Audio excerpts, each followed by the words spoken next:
Graduation weekend on the Illinois State University campus as we welcome you inside Duffy Bass Field, where the Redbirds get set to kick off their final homestand of the campaign in a pivotal three-game set against the UIC Flames. Hi, get everyone alongside Assistant Director of Communications Scott Beaton. I'm John Fitzgerald. Birds find themselves with 6 games left of the Valley slate, a 1-game lead on both Belmont and Bradley for the 8th and final playoff spot, and they're going to open a 3-game set with UIC tonight. A ball club that's red hot, winners of 4 straight, and they are led by one of the best power hitters in the Missouri Valley Conference and third baseman Charlie Zaccone. Yeah, Zaccone's been a big force for the Flames at the top of the lineup there in the 2-hole, hitting .341, which ranks 4th in the MVC. To go with 48 RBIs, which is 3rd in the MVC, and then the big number, 14 home runs. He has been outstanding to pace this UIC ball club that can really put runs on the board, and Illinois State, a resurgent ball club who's been red hot of late, and they have a transfer as well who's really keyed that resurgence, and that's center fielder Augie Rasmussen. Yeah, Rasmussen, first 22 games was hitting just .230 and then really turned it on here in the second half. 36 of his last 90 for a 400 average in the last 22 games. And when he gets on base, which has been quite often, he can make a count. A Valley best 22 stolen bases on the campaign for the transfer out of Iowa Western Community College. The Birds and the UIC Flames, the first of 3 this weekend and the final conference homestand for Steve Holmes Ball Club. Is take a look at the UIC Flames tonight, and they're going to go with Cole Kahn, the catcher, in the leadoff spot. As a matter of fact, he is their top stolen base threat as well. Charlie Zaccone, the grad transfer, hits number 2, team high 14 home runs. Transfer after a 4-year career at the University of Wisconsin Stout, a Division III school up in the WIAC.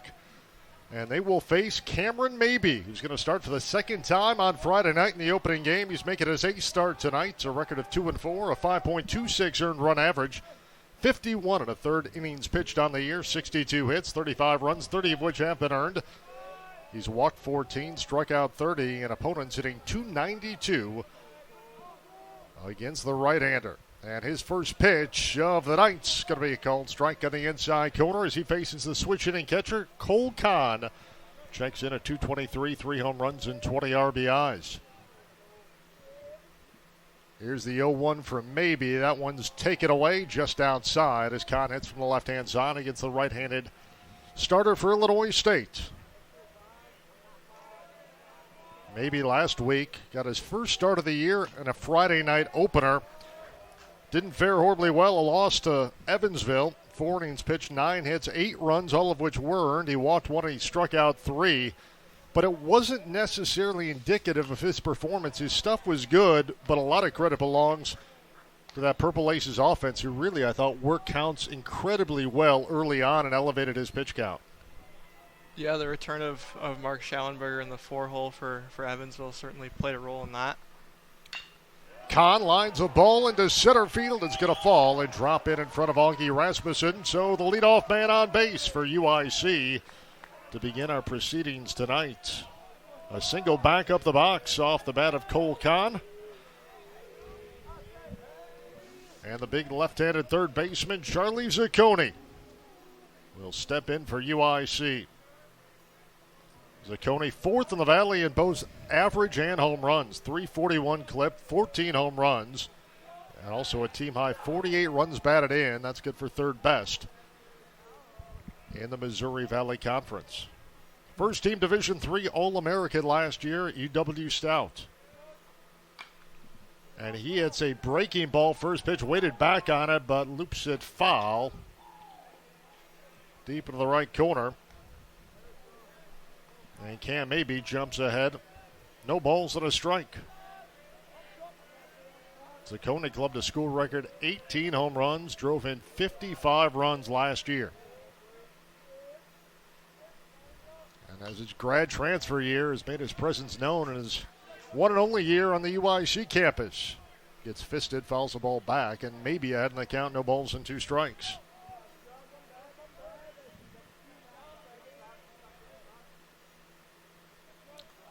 Kahn takes a short lead at first. Here's Maybe's delivery, fouled back again as he worked inside on Zaccone on 0-2. Redbirds will certainly be keeping an eye on Kahn over that first base. As you mentioned, 14 steals for the catcher. 6th best in the Valley. Late lead and a quick throw over by Maybe, but Kahn's back in, standing up. Just underway here on a Friday night. First of 3 and the final 3 home games for Steve Holmes' club. As they head down the stretch of the Valley race. Another throw over by Maybe, and back again safely is Cole Kahn. Birds, as we said, open the weekend in 8th place in the Valley standings. Top 8 teams go to the Valley tournament. 0-2, and it hit Zaccone on the elbow pad. So very quickly on the 0-2 hit by pitch, UIC with runners at first and second and nobody out.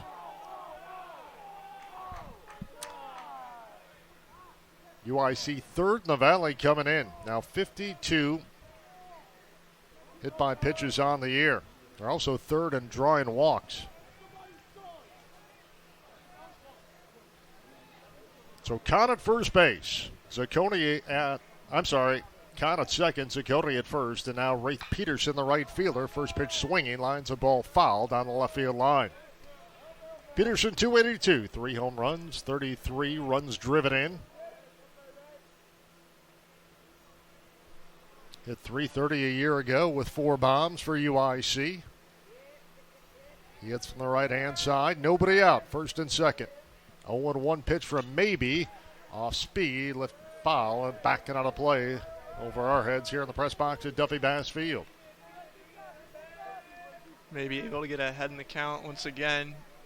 Your first 2 pitches in the zone.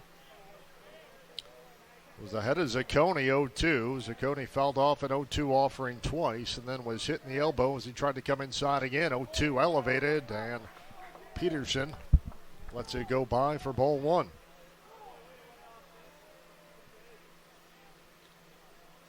Birds will close out the regular season next weekend with 3 in Northwest Indiana as they take on Valparaiso. High set by Maybe, and he's going to step off.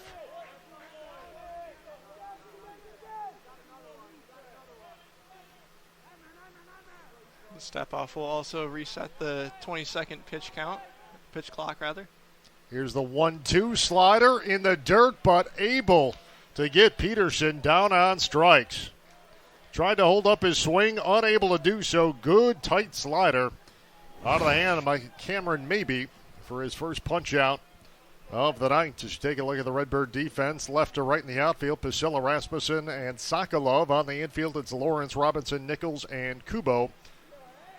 Nick Strong gets a start behind the dish for Cameron Maybe, who, with runners at first and second and nobody out, struck out Wraith Peterson and now does battle with A.J. Henkel, the center fielder.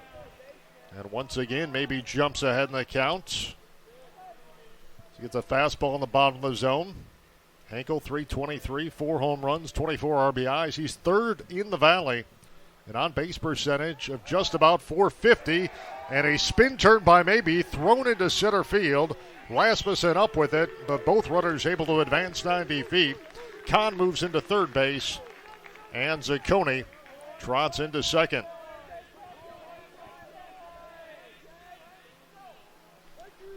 Looked like he had a chance at him for a good throw, but just too far for Nichols to be able to handle that one. Nichols went to cover the bag from his second base spots, and the throw went to the first base side of second base and caromed into the outfield. Now it's slider taken outside. 2 balls and a strike.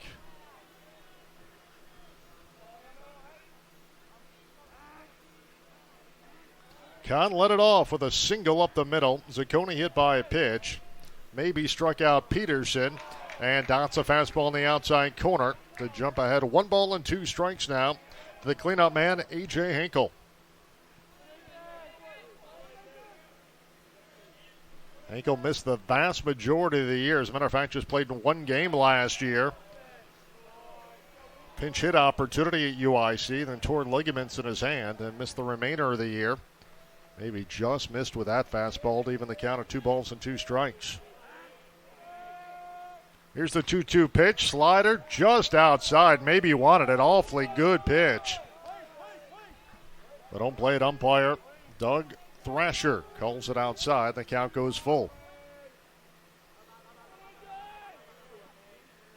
Here's the full count offering taken downstairs for ball 4. First walk issued by Cameron Maybe, and UIC is the bases loaded with 1 out. So Cole Kahn at third base, Zacconi at second, and now A.J. Henkel makes his way down to first base as Carson Roberts, the left-handed hitting left fielder, digs in. Roberts at 308, 3 home runs. He's driven in 38. Junior college transfer from the College of DuPage in west suburban Chicago. Takes a first pitch for a ball. 338, 5 home runs, 42 RBIs last year at DuPage. JUCO All-Region selection. And the count even now at 1-1 as Maybe pumps over a fastball in the inner half.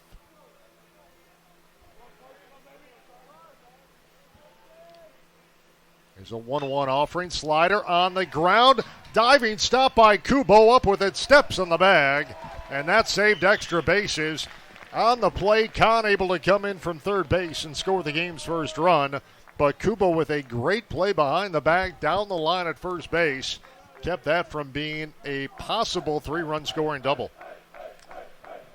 Yeah, nice play, just barely fair inside that first baseline. Kubo able to snare it and get the 3 unassisted. First pitch to Brent Nowick, the first baseman. Take it outside. Zacconi at third. Henkel now at second base. 2 men out. Top of the first inning, just underway. UIC a 1-0 lead. Fastball just off the plate. And Nowick ahead in the count. 2 balls and no strikes. Freshman All-American last year at UIC. 46 starts, hit .335.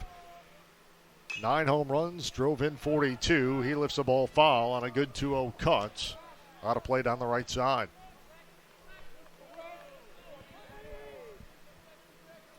Playing Nowick straight away. Wind really not a factor tonight on a warm Friday evening in May. A little bit muggy.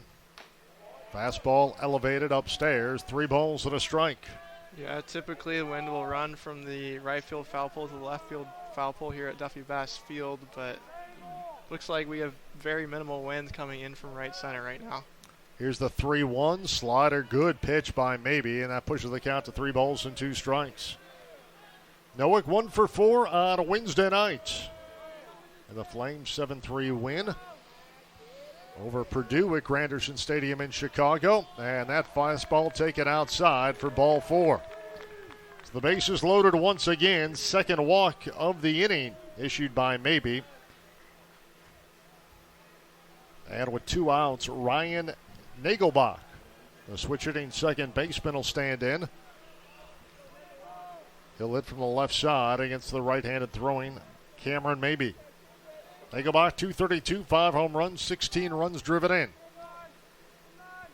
Slightly open stance. Breaking ball taken for a strike on the first pitch. Maybe already at 29 pitches here in the first half. Here's the 1-0 offering, lifted in the air to deep right field. Sokolov going back to the track, to the wall. He's going to look up, and it's a grand slam for Ryan Nagelbach. The second baseman clubs his 6th home run of the year.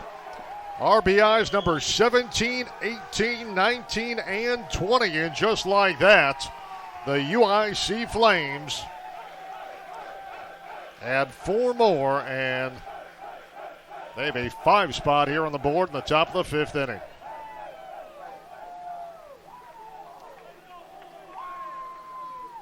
Just a hanging curveball, caught too much of the plate. See there, just deep fly ball to right field.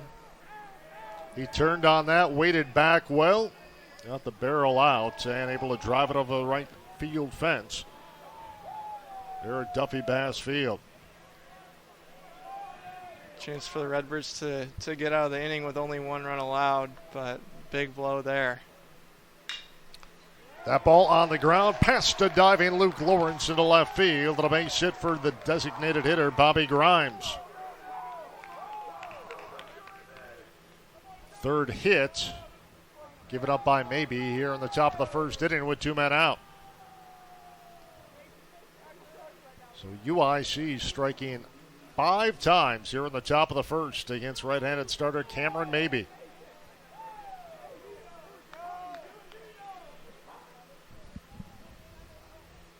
Sixth home run of the year given up by Maybe, and the second grand slam in as many weeks.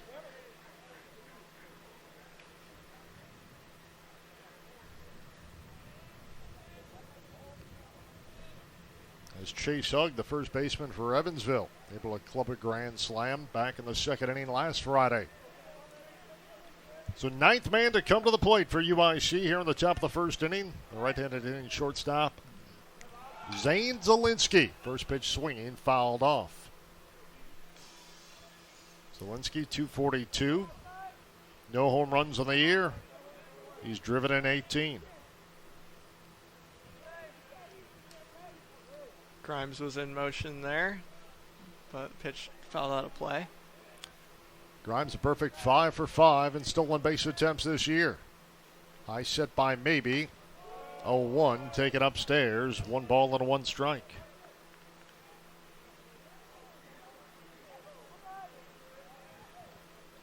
Zielinski, a product of Lakeview High School on the north side of Chicago. Member of Chicago's Public League, but last year, his second season at Northeast Community College in Norfolk, Nebraska, where he had 368, 6 home runs. Takes another fastball upstairs for ball 2. 2 balls and a strike to Zane Zielinski, the 9th man of the order for UIC, who's already put 5 runs on the board here in the top of the first inning. Here's the 2-1. Fastball lifted into right field. A base hit. It's going to fall in front of Sokolov. Up throwing and going first to third on the play is Bobby Grimes. As Zielinski singles to right field, Grimes moves first to third. And UIC now with runners at the corners and 2 men out. That pitch inside part of the plate goes inside out to right field, and the Flames, Grimes able to go first to third. So Cole Kahn, the leadoff man, will hit for the second time this inning, as Redbird pitching coach R.D. Spees makes a mound visit to talk to Cameron Maybe, who finds himself in a 5-0 hole with 2 men out here in the top of the first inning. Up to 36 pitches. Hopefully can get out of the inning with just a few more, maybe, to save the Redbird bullpen, as it's only Friday and the teams play tomorrow and Sunday. So important to try to stay out of the bullpen as best as possible, especially in that first game of a 3-game set. Yeah, the Birds were able to get 4 innings out of Maybe on Friday against Evansville, and relatively similar start to the game. So Cole Kahn, who started this all off with a leadoff single, comes to the plate now with runners at the corners, 2 men out. First pitch by Maybe, lifted in the air to right field. Sokolov over toward the line. He's going to glove it on the run. So Kahn retired. He flies to right on the first pitch. And UIC finally done here in the top of the first inning. But not before the Flames get 5 runs on 4 hits. They left 2 men on. We played half an inning here in Normal. Birds coming to bat. 5-0 UIC.